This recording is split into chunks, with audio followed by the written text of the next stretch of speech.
Commander Jake Morrison stood in the large meeting room of the Galactic Council. The room was filled with representatives from 200 different alien species. Above them floated a huge map made of light, showing millions of stars and planets across the galaxy. Jake looked at the map and felt nervous. He knew what was coming. The map was beautiful.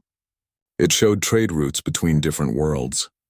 It marked the home planets of every species in the Council. Yellow lines connected the major civilizations. Green dots showed colonies and outposts. Everything was carefully labeled and organized, but there was one place where the map just stopped. Right at the edge of human territory, all the labels disappeared. The trade routes ended. The detailed information simply vanished.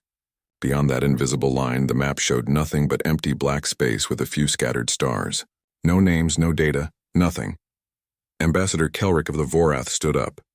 He was tall and thin, with 3 eyes that blinked one at a time. His species was one of the oldest in the galaxy. They had been traveling between stars for thousands of years before humans even learned to make fire. Kelrick pointed at the empty section of the map. His voice was calm but firm. He spoke slowly so the translation devices could work properly for all the different species listening. Commander Morrison, your people joined our council 70 years ago. Since then, we have shared much with each other. We trade goods between our worlds. Our scientists work together. Our ships travel freely through each other's space. But there is one thing you have never shared with us.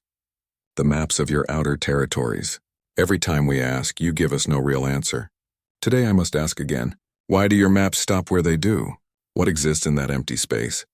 Jake had practiced his answer many times. Every human commander learned the same response when they received this assignment. He took a deep breath and spoke clearly. Ambassador, the United Earth government has certain security rules about our outer territories. These rules protect not just humanity, but all the species in this council. We cannot share detailed information about those regions. The room became very quiet. Some of the younger species looked confused. They did not understand why humans would refuse such a simple request. Maps were shared freely among all council members. It was basic cooperation. Why would humans be different? But the older species in the room did not look confused. They looked uncomfortable. Some of them looked down at their desks. Others shifted in their seats. They knew something that the younger species did not know, and they were not eager to discuss it. Lieutenant Kate Sullivan stood at the back of the room. She was Jake's second officer and had worked with him for 5 years. She could read his body language easily by now. The slight tension in his shoulders told her that this conversation was about to become difficult. Kelrick was not finished. He stepped closer to the map and gestured at the blank area. Commander, your answer does not satisfy our laws. The transparency accords require all member species to share navigation data. Your outer territories are within your official borders. We are not asking for military secrets. We only want to update our star chart so our ships can travel safely. Jake glanced at High Counselor Venn. Venn was an ancient being from the Arcadian Empire. No one knew exactly how old Venn was, but some said 40,000 years or more. Venn met Jake's eyes for just a moment, then looked away. The message was clear. You are on your own. Handle this yourself. Jake chose his words carefully. The territories you are asking about are not in normal space as our laws define it. Those regions are dangerous to navigate. Ships not equipped with specific human technology cannot travel there safely. A young delegate from the Kethrian Unity jumped to his feet. The Kethrians had only joined the Council 20 years ago. They were eager and confident, proud of their advanced ships and navigation systems. Are you saying that human ships are better than ours? The Kethrian delegate's voice was loud and angry. Our fleet has mapped dozens of nebula clusters. We have explored 3 dwarf galaxies. What possible danger would require only human technology? Kate watched Jake carefully. She knew this was the critical moment. Most commanders would change the subject now. They would offer some vague excuse and move on to other business. But Jake had never been good at avoiding direct questions. The danger is not environmental, Jake said quietly. The entire chamber went silent. Even the background hum of the translation devices seemed to fade. Every being in the room understood what Jake had just implied. If the danger was not environmental, then it was something else. Something deliberate. Something that could think and act. Kelrick stood very still. Then he rose to his full height, which made him nearly 8 feet tall. Commander, if there is a security threat in those regions, we have the right to know. If there is a hostile force beyond your borders, you must inform this council. The safety of all our species requires honesty. Jake met the ambassador's three-eyed gaze without looking away. The threat has been contained. It poses no danger to the council or any member species, as long as certain boundaries are respected. That is all I am permitted to say. The Kethrian delegate was not satisfied. Contained? You speak as if you have imprisoned something. What force could possibly require an entire section of space to contain it? Before Jake could answer, High Counselor Ven stood up. The effect was immediate. When a being who had lived for 40,000 years decided to speak, everyone stopped talking and listened. Ven's voice was deep and powerful, even through the translation devices. The matter is settled. The human territories beyond their outer colonies are designated as restricted space under Council Resolution 447. This resolution was passed 70 years ago by unanimous vote. It requires no explanation and no discussion. Those who were present at that vote remember why it was necessary. That is enough. The Kethrian delegate looked confused and frustrated. Resolution 447 was classified at the highest level. Only the founding members of the council could access it. He opened his mouth to protest, but Kelric placed a firm hand on his shoulder. The High Counselor has spoken. The matter is settled, Kelric said with finality in his voice. The meeting ended soon after that. The delegates filed out of the chamber in small groups, talking quietly among themselves. Many looked confused. Some looked worried. A few of the older species looked relieved that the discussion had ended when it did. As Kate walked out behind Jake, she saw the look that passed between High Counselor Ven and her commander. It was not a look of relief. It was a warning. Something unspoken but clear. Be careful. Stay alert. This is not over. Outside the chamber, Kate caught up with Jake in the corridor. She kept her voice low. Sir, how long before someone asks again? Jake did not slow down or look at her. They always ask eventually. The border has held for 70 years. But the problem with walls that last that long is that people forget why they were built in the first place. They start to wonder if the walls are really necessary. They start to think that maybe things have changed. Maybe the danger is not as bad as everyone says. Maybe it is time to look beyond the border and see what is really there. And what happens when they do look? Kate asked. Jake finally stopped walking and turned to face her. His expression was grim. That is why we have the border, Lieutenant. So they never have to find out. The archive of First Contact was hidden deep beneath the surface of the moon. The facility was built 15 years before humans even joined the Galactic Council. Very few people knew it existed. Even fewer had permission to enter. Kate had never been here before. She never thought she would need to be. 2 hours after the council meeting, Jake brought her here. He told her that she now had the security clearance needed to enter. Only 50 humans in the entire government had this clearance. The responsibility felt heavy on her shoulders. They walked through long corridors made of smooth metal. Soft lights glowed from the ceiling. They passed many sealed doors. Each door had only a number and a classification code on it. No names, no descriptions, just numbers. Jake had been silent since they left the council chamber. Kate knew that whatever he was about to show her would explain everything. It would explain why humanity guarded the border so carefully. It would explain why the map stopped at human space. It would explain why even the oldest species in the galaxy were afraid to ask questions. You must understand something, Jake said as they approached a large vault door at the end of the corridor. What you are about to see cannot leave this facility. You cannot record it. You cannot write it down. You cannot tell anyone who does not have the same clearance. The information exists here and nowhere else for a very good reason. I understand, sir, Kate replied. The vault door required many security checks. Jake placed his hand on a scanner. He looked into a device that checked his eyes. He entered several long codes on a keypad. The whole process took nearly 2 minutes. Finally, the massive door slid open with a deep humming sound. Inside was a round room with walls covered in data storage units. In the center of the room stood a platform that could project holographic images. Right now, the platform was dark and empty, waiting to be activated. Jake touched a control panel on the side of the platform. The air above it began to shimmer and glow. An image appeared. It showed space, but not the clean and organized star maps that Kate was used to seeing. This was raw data from old survey missions, unprocessed and unfiltered. March 17, 2089, Jake said quietly. Our first faster-than-light ship, the ESS Pathfinder, completed its first journey to Proxima Centauri. The mission was successful. They mapped the star system. They confirmed there were no planets where humans could live. Then they came home. Everything went perfectly, but the public was never told about what the crew found on their way back. The image changed. It zoomed in on a region of space between Proxima Centauri and Earth. A huge field of debris appeared. Thousands and thousands of pieces of destroyed ships floated in the darkness. The field spread across several light-years of space. Ship hulls, Jake continued. Thousands of them. Scientists analyzed the debris. The oldest pieces were about 12 million years old. The newest pieces were less than 1,000 years old. All of them were destroyed by the same type of weapon. All of them were alien ships. And all of them were found at what we now call the outer edge of human space. Kate stared at the debris field. Even though it was only a hologram, the scale was overwhelming. This was not the result of a single battle. This was evidence of killing that had gone on for millions of years. Systematic destruction spread across time. The Pathfinder crew collected samples from 70 different vessels. Jake said, the designs did not match anything humans had ever built. It would be 40 more years before we made first contact with the Vorath. That is when we learned that we had stumbled onto something the galaxy had been trying to forget. The hologram changed again. This time it showed what looked like a navigation chart, but very different from normal star maps. Large sections of space were marked with warning symbols.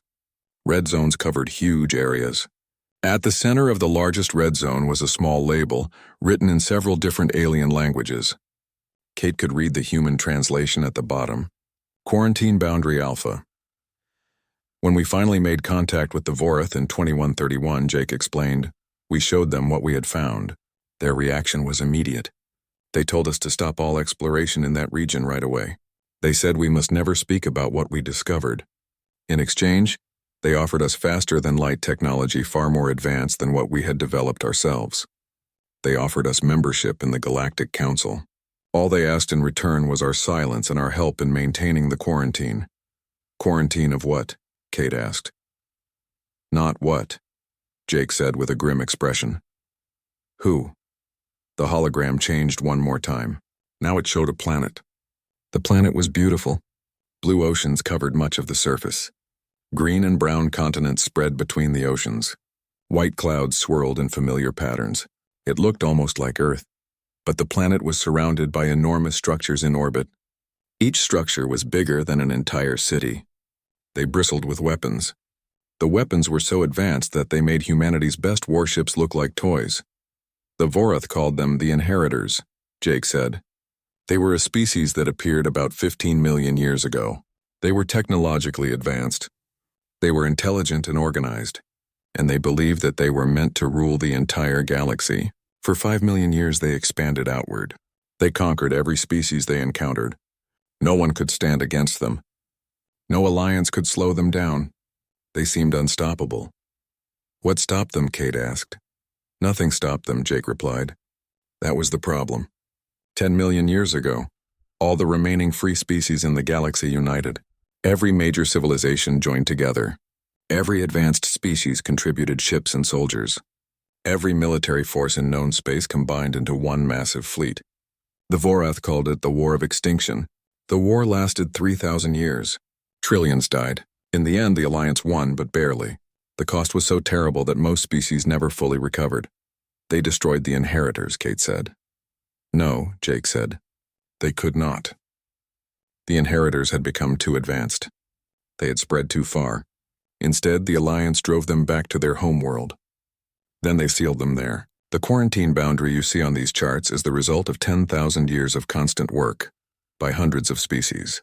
Those weapon platforms in orbit around the planet are maintained by a coalition that is older than the Council itself. For 10 million years they have held the line. Kate looked at the planet.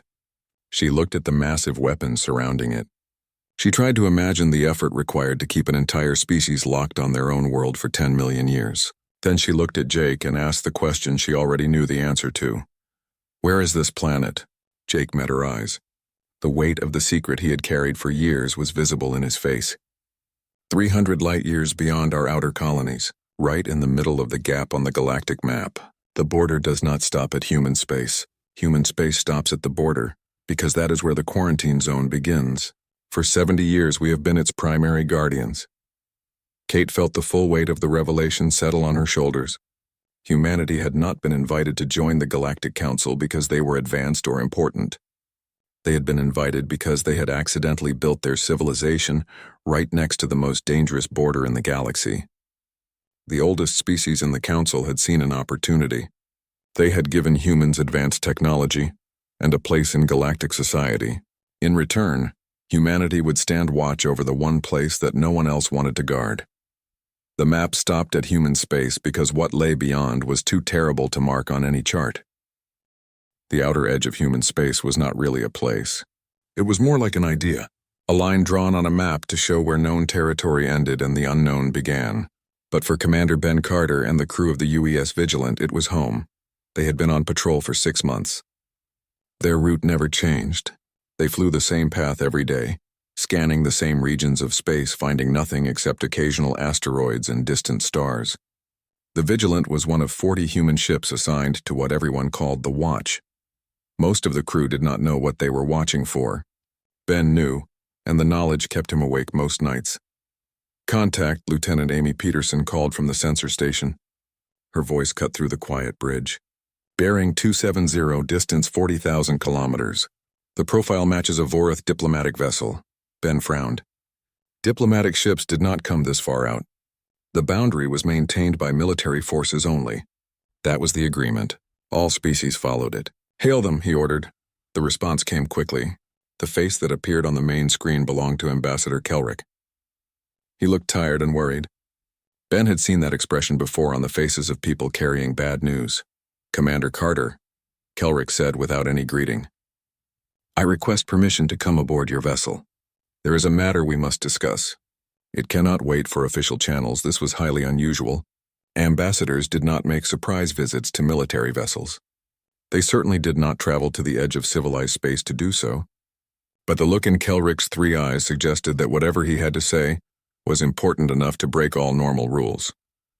"Permission granted, Ambassador. We will prepare to receive you." 20 minutes later, Kelrick sat across from Ben in the captain's private office. The ambassador looked different up close. He seemed older somehow, not physically tired, but carrying the kind of exhaustion that came from making difficult choices with no good options available. "Commander," Kelrick began slowly, "how much do you know about the purpose of your patrol?" "I know enough," Ben replied carefully. "I know what lies beyond the boundary. I know what we are preventing." Kelrick nodded slowly. "Then you understand why what I am about to tell you is so troubling. 3 days ago, we detected an unauthorized transmission from deep within the restricted zone. The signal lasted less than 2 seconds before it was jammed by the containment field. But it was enough." Ben felt his blood turn cold. An unauthorized transmission from the quarantine zone could mean only one thing. The inheritors? We believe so. The signal was heavily encoded, but our analysts determined that it was directed toward a specific point in space. A point that lies along your current patrol route. Ben stood and walked to the small window in his office. He looked out at the stars. Somewhere out there, beyond the edge of human space, beyond the borders of the known galaxy, a species that had once conquered half the universe was trying to communicate with someone, and they were doing it through human territory.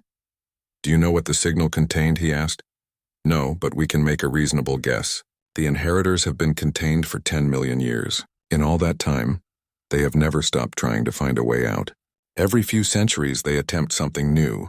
A probe, a signal, a quantum experiment. All have failed.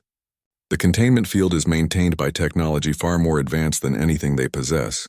But," Kelrick's 3 eyes blinked in sequence. "Among his species, this was a sign of serious distress. But they have had 10 million years to study that field, to probe it, to analyze it, to search for weaknesses.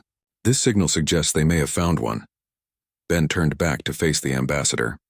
The implications were staggering. If the inheritors had found a way to communicate beyond the containment field, they might be able to do more than just send messages. They might be able to act. "What do you need from us?" "I need you to increase your patrol frequency along this sector.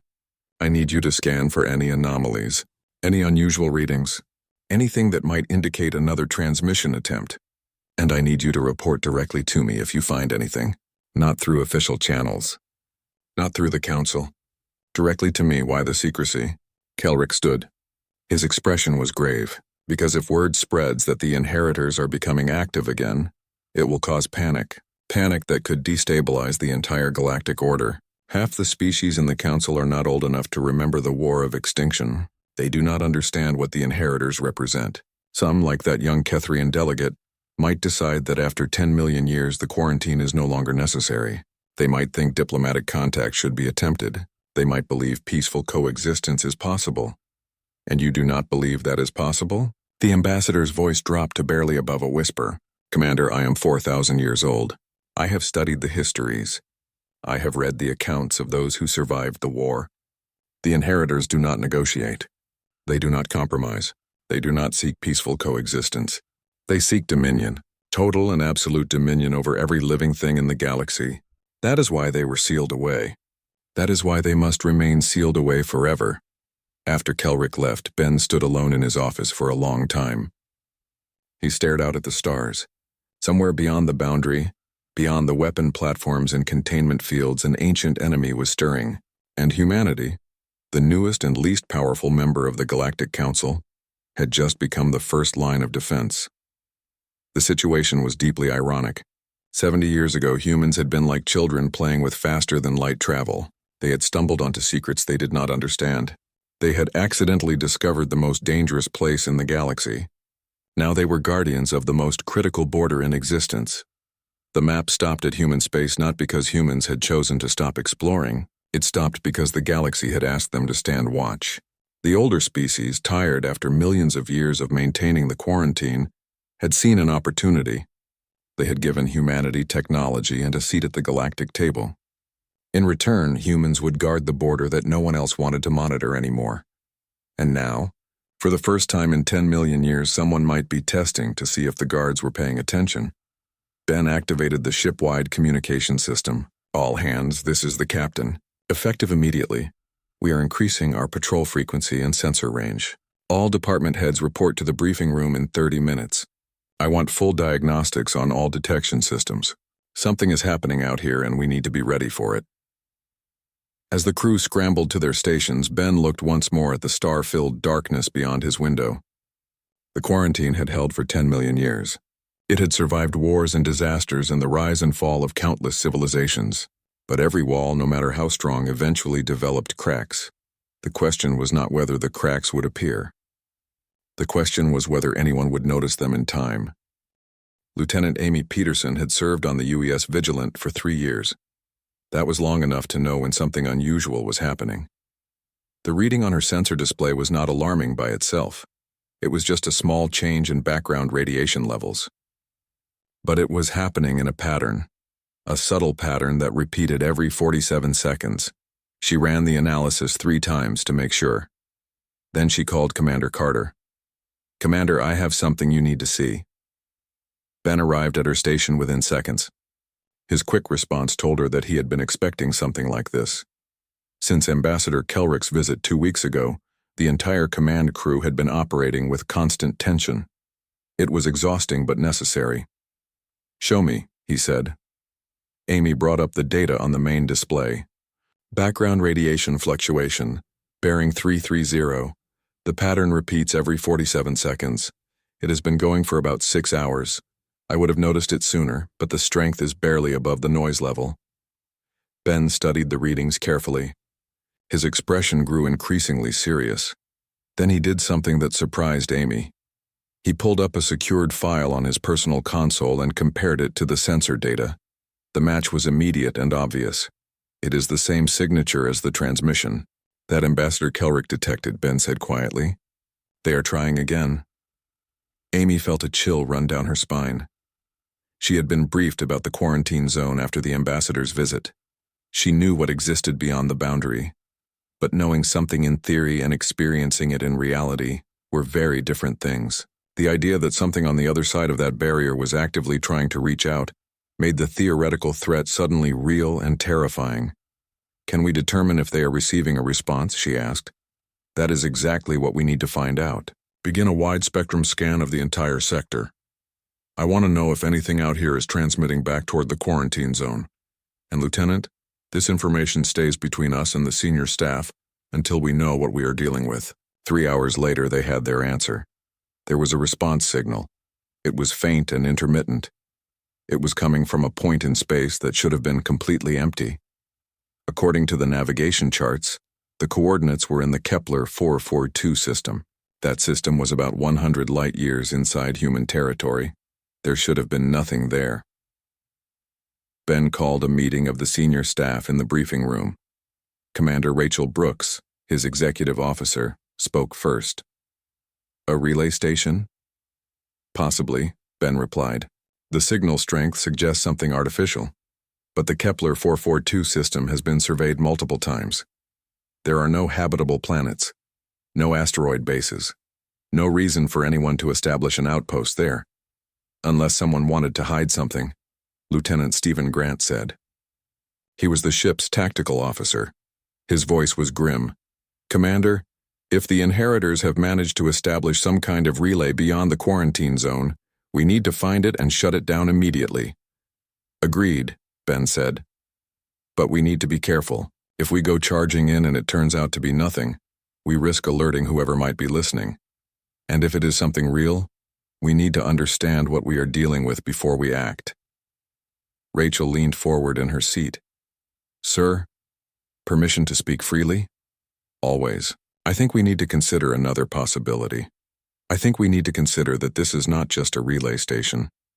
I think we need to consider that someone inside human space is deliberately communicating with the inheritors. The room fell completely silent. The implications of such a scenario were staggering. It would mean that after 10 million years of containment, after the sacrifices of countless species and trillions of lives, someone was actively trying to help the inheritors escape. Who would do such a thing? Amy asked. Who would be insane enough to help them? Stephen's expression was dark. Someone who does not know the history. Someone who sees an imprisoned civilization and thinks they are looking at victims rather than monsters. Someone who believes that 10 million years is punishment enough. Someone who thinks that mercy is more important than survival. Or someone who has been promised something, Rachel added. The inheritors are technologically advanced beyond anything we can imagine. If they are capable of sending signals through a containment field that is held for 10 million years, what else might they be capable of? What might they offer to someone willing to help them? Ben considered this carefully. The idea that someone might be collaborating with the inheritors was terrifying, but it made a certain kind of sense. The inheritors had spent millions of years confined to a single world. They would have had enormous amounts of time to think, to plan, to develop strategies. And the first step in any escape plan would be establishing communication with the outside universe. We move on Kepler 442, he decided, full stealth protocols. We find whatever is out there. We gather all the intelligence we can. Then we report to Ambassador Kelrick. If there is a collaborator, we need to identify them before they realize we are investigating. As the Vigilant changed course and began its approach to the Kepler 4R42 system, Amy continued running scans of the target coordinates. The response, signal had stopped shortly after they began their analysis, but the trace it had left behind was enough to guide them in the right direction. What they would find when they arrived, she could not say. But one thing was certain. The map that stopped at human space was about to reveal something that had been hidden in plain sight. And whatever it had been there far longer than anyone had suspected. The journey to Kepler 442 took 18 hours at maximum stealth speed. The entire crew was on high alert. Every sensor was operating at peak efficiency. Every weapon system was ready but powered down to minimize their detection signature. They approached the target coordinates like hunters stalking dangerous prey. When they finally arrived, Amy's sensors picked up the object immediately. It was small, only about 50 meters across. It could have been mistaken for a random asteroid floating in space, but the perfectly geometric patterns on its surface and the low-level energy signature pulsing through it told a different story. There it is, Amy said quietly. The source of the signal. Ben stared at the object on the main display. After 70 years of silence and security, after decades of carefully maintained borders and unanswered questions, they had finally found proof that something was happening in the darkness between the stars, something that should not be happening. "Prepare a boarding team," he ordered. "I want to know exactly what that thing is and who put it there." Commander Ben Carter floated inside the mysterious object. His magnetic boots kept him anchored to what passed for a floor. Around him, the interior walls glowed with the soft light of active technology. The space was a single chamber filled with equipment that he recognized immediately. Human technology, old equipment but unmistakably built on Earth. Commander Rachel Brooks floated beside him.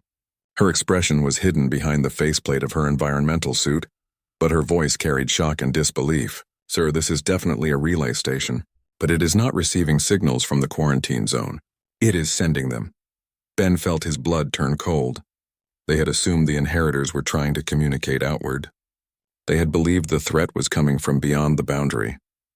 But if this station was sending signals toward the quarantine zone, it meant something far worse. It meant someone had been trying to contact the inheritors. Someone human. "Can you access the transmission logs?" he asked. Rachel connected her suit computer to the station's systems. The data transfer took less than a minute. When she reviewed the information, her voice was tight with barely controlled emotion. "Commander, these logs date back 70 years. The first transmission was sent in 2155. That was about 6 months after humanity joined the Galactic Council." "What was the content of the first transmission?" A question. Translated from standard Earth English into a mathematical language. It reads, "Are you truly as dangerous as they claim?" Ben closed his eyes behind his helmet. Someone in the early days of humanity's membership in the Council had decided that the official story about the inheritors was incomplete or untrue. Someone had decided that 10 million years of containment was too much. Someone had decided to reach out and ask the prisoners their side of the story. Was there a response, he asked, though he already knew the answer must be yes. Yes, received approximately 2 weeks after the first transmission, also in mathematical language. The response reads, "We were feared because we were successful. We were contained because they could not defeat us. We await the species wise enough to question what they have been told." For 70 years, someone had been conducting a dialogue with the most dangerous civilization in galactic history. They had been doing it through human space, using human technology, in a location that should have been impossible to establish without official government approval. This was not the work of a single person acting alone. This required resources, expertise, and access to restricted information. "Download everything," Ben ordered. "Every log, every transmission, every piece of data in this station. Then we destroy it completely and report directly to Ambassador Kelrick. This is much bigger than we thought." Back on the Vigilant, Ben sat in his private office and reviewed the complete transmission history. What he found was deeply disturbing. The log showed multiple communication styles and different approaches to the same questions. The messages contained suggestions that revealed diverse perspectives and backgrounds. This was not one person reaching out to the inheritors. This was a group. A network of individuals spread across multiple human worlds, all convinced that they were doing the right thing by questioning the ancient quarantine. The transmissions revealed a pattern. At first, the questions had been simple and cautious. "Are you dangerous? Why were you imprisoned? Do you deserve freedom after so long?" But over the decades, the tone had changed. The questions became more sympathetic. The language became more supportive. And most recently, the messages had become something else entirely. They had become promises of help. The final transmission had been sent 3 weeks ago, shortly before the inheritors had attempted their own broadcast that Kelrick had detected. The message was simple but absolutely chilling. It read, "We have convinced others to join our cause. Soon you will have allies on the Council itself. Your freedom is coming." Ben immediately contacted Ambassador Kelrick on the most secure channel available. The Vorath ambassador appeared on the screen within seconds. His 3 eyes were wide and his expression showed the kind of concern that transcended species and culture. "Commander Carter," Kelrick said, "your message indicated an urgent matter of the highest importance. Ambassador, we found the source of the response signals. It is a human-built relay station, and it has been operating for 70 years. Someone has been communicating with the inheritors since the very beginning of our membership in the Council, and based on the most recent transmissions, they are planning to bring their cause before the Council itself. They are trying to end the quarantine. Kelrick was silent for a long moment. When he finally spoke, his voice carried the weight of thousands of years of experience and knowledge. This was inevitable, I suppose. Every few thousand years, a new generation emerges that does not remember the war. They do not carry the scars. They do not understand the true cost of what was fought and won. They see the quarantine as cruel. They see the inheritors as prisoners rather than threats. They believe that surely after 10 million years, things must have changed, that perhaps the danger has faded with time. Have they changed? Ben asked. Is there any possibility that 10 million years of isolation has altered them in some fundamental way? No, Kelrick said with absolute certainty. The inheritors are patient beyond measure. They are brilliant beyond comparison. And they are utterly without mercy, compassion, or any concept of compromise. They will say whatever they must say to gain freedom. They will promise peace. They will offer technology. They will claim reformation and change. And the moment the containment field drops, the very instant they are free, they will resume their conquest exactly where they left off 10 million years ago. Nothing about them has changed except their level of desperation. What do we do? Ben asked. We must move very carefully, Kelrick replied. If we reveal this network openly and publicly, we risk creating sympathy for their cause. Many species in the Council are young. They were born long after the war ended. They do not understand the true nature of the threat.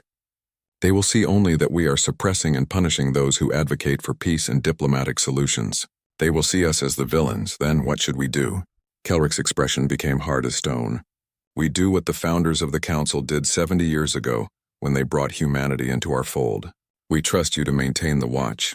The map stops at human space because only humans are in the position to monitor that border effectively. Your species discovered the quarantine by accident, but in doing so you became its guardians whether you knew it or not. This network must be identified quietly and disbanded carefully. The relay station must be destroyed completely. And the truth about the inheritors must never be forgotten again. Never. After the transmission ended, Ben stood at the window of his office and looked out at the endless stars. 70 years ago, humanity had been offered membership in a galactic civilization beyond their wildest dreams. They had been given advanced technology, access to thousands of worlds, and a place among the great powers of the galaxy. What they had not fully understood at the time was the true price of that admission, humanity, had become the jailers of something so dangerous that even species millions of years old still feared it with every fiber of their being. And now some humans, ignorant of history and motivated by misguided compassion, were trying to set that nightmare free. The relay station was destroyed 3 days after its discovery. Commander Ben Carter watched from the bridge of the Vigilant as the small structure disappeared in a brief flash of light. 70 years of secret communications, 70 years of careful conspiracy, erased in less than a second. But destroying the station was the easy part. Finding the people behind it would be much more difficult. Ambassador Kelrick arrived on Earth 2 weeks later. He brought with him a small team of investigators from the oldest species in the Council. Species that remembered the War of Extinction, species that understood what was at stake. They worked in complete secrecy, analyzing the data recovered from the relay station, tracing the origins of the technology used, and identifying the network of humans who had built and maintained it. What they found was both surprising and troubling. The network was not made up of criminals or extremists. It was composed of scientists, philosophers, diplomats, and academics. Educated people, thoughtful people, people who genuinely believed that they were doing the right thing by questioning the quarantine. They saw themselves as voices of reason in a galaxy ruled by fear and ancient grudges. Jake Morrison was called back from his posting at the Council to assist with the investigation. He sat in a secure briefing room deep beneath the Earth government headquarters, reviewing profiles of the network members. Each file told a similar story. Brilliant minds who had studied the official histories and found them lacking. People who believed that no species, no matter how dangerous, deserved eternal imprisonment without the possibility of redemption. Kate Sullivan sat beside him, reading through the same files. Her expression was troubled. Sir, these people are not monsters. They are not trying to destroy humanity. They genuinely believe they are working toward justice and peace. Jake nodded slowly. That is what makes this so difficult. If they were evil or insane, we could simply arrest them and be done with it. But they are not. They are good people who have made a catastrophically bad decision based on incomplete information and misguided compassion. Kelrick entered the room. The tall Vorath ambassador looked even more tired than usual. His 3 eyes blinked slowly as he took a seat across from Jake and Kate. We have identified 47 core members of the network, another 230 individuals who provided various forms of support or assistance. Most of them do not even know what the project was truly about. They were told it was a research initiative to study ancient civilizations through long-range communication experiments. What happens to them? Kate asked. Kelrick was quiet for a moment. That is the question we must answer very carefully. If we prosecute them publicly, we create martyrs. We give them a platform to spread their message. Others will hear their arguments and some will be persuaded. The sympathetic narrative of an imprisoned species seeking freedom is powerful, especially to those who do not know the full history. But if we simply make them disappear, we become the oppressors that they already suspect we are. There must be another way, Jake said. Kelrick looked at him with an expression that might have been hope or simply exhaustion. I believe there is. We offer them something that no one has offered before. The complete truth, not the sanitized version that is taught in schools, not the political summary presented to new council members. The real history, the unedited records from the War of Extinction, the testimony of survivors, the documentation of what the inheritors actually did to the species they conquered, and then we let them choose. Over the following months, the members of the network were quietly contacted one by one. They were brought to secure facilities on various worlds. They were not arrested or threatened. They were simply invited to view the complete historical archives, records that had been sealed for millions of years because they were too disturbing to share broadly. Jake accompanied Kelrick to one such presentation. The audience consisted of 12 humans, all former members of the network. They sat in a theater-like room as the archives played on massive screens around them. The images showed worlds burning, populations enslaved, entire species systematically eliminated when they proved too difficult to control. The documentation was thorough and absolutely horrifying. The inheritors had not simply conquered other species. They had studied them, categorized them, and then either enslaved or eliminated them based on cold calculations of usefulness. Species that could work were enslaved. Species that resisted too much were exterminated. Species that had no obvious use were destroyed simply to free up resources. There was no mercy. No exceptions. No possibility of negotiation or coexistence. One segment of the archives showed a transmission from the inheritors during the war. It was a response to a peace proposal from the Allied forces. The message was simple and clear. Submit completely or be destroyed completely. There is no third option. You exist to serve us or you do not exist at all. When the presentation ended, the room was silent. Several of the humans were crying. Others sat in stunned shock.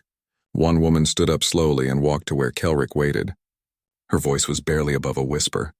Why did you not show us this before? Why did you let us believe they might be redeemable? Kelrick met her eyes with his 3. Because these records are traumatic. Because exposing young species to this level of horror can damage them psychologically. Because we hoped you would never need to know. We hoped the quarantine would simply hold forever, and that eventually everyone would forget what was contained there. But we were wrong. Ignorance does not breed acceptance. It breeds curiosity and doubt. Perhaps it is time to trust the younger species with the full truth, no matter how terrible it might be. In the end, all 47 core members of the network agreed to cease their activities. They signed agreements promising never to attempt contact with the inheritors again. More importantly, many of them volunteered to help educate others, to share what they had learned, to make sure that future generations understood why the border existed and why it must never be crossed. 6 months after the relay station was destroyed, Jake stood once again before the Galactic Council. This time the atmosphere was different. The Earth government had requested a special session. Jake had been chosen to deliver a proposal that would change how the galaxy handled the quarantine forever. Honored members of the council, Jake began.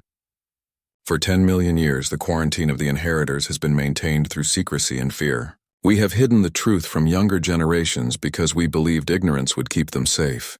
Recent events have proven that this approach no longer works. Humanity proposes a new strategy. We propose complete transparency. We propose that all species in the Council, upon reaching a certain level of maturity and stability, be granted full access to the historical archives. Let them see what the inheritors truly were and what they truly did. Let knowledge replace ignorance. Let understanding replace fear. The proposal was debated for weeks. Many of the older species were hesitant. They had spent millions of years trying to forget the horror. They did not want to relive it. But eventually the council agreed. A new archive was created, accessible to all member species. The true history of the inheritors and the War of Extinction was preserved in complete and unedited form. Future generations would know exactly why the border existed and why it must be maintained. The map still stopped at human space. That did not change. But now, when species asked why, they received an answer, a complete answer, an honest answer. And for the first time in millions of years, the silence surrounding the quarantine was replaced with understanding. Kate found Jake standing at an observation window on the council station, looking out at the stars. She stood beside him quietly for a moment before speaking. "Do you think it will be enough? Do you think knowledge will keep them contained?" Jake considered the question carefully. Knowledge is not a perfect solution, but it is better than ignorance. The quarantine will hold because people understand why it must hold, not because they are afraid to ask questions, but because they know the answers and agree with them. That is a stronger foundation than fear ever was. The border remained. The map still stopped at human space. But humanity no longer stood watch alone. They stood with the full understanding and support of the galaxy. And for the first time in 10 million years, that understanding was built on truth rather than silence. The inheritors remained contained on their world. The weapon platforms remained in orbit. The containment field continued to operate. But now every species in the galaxy knew why. And knowing why made all the difference.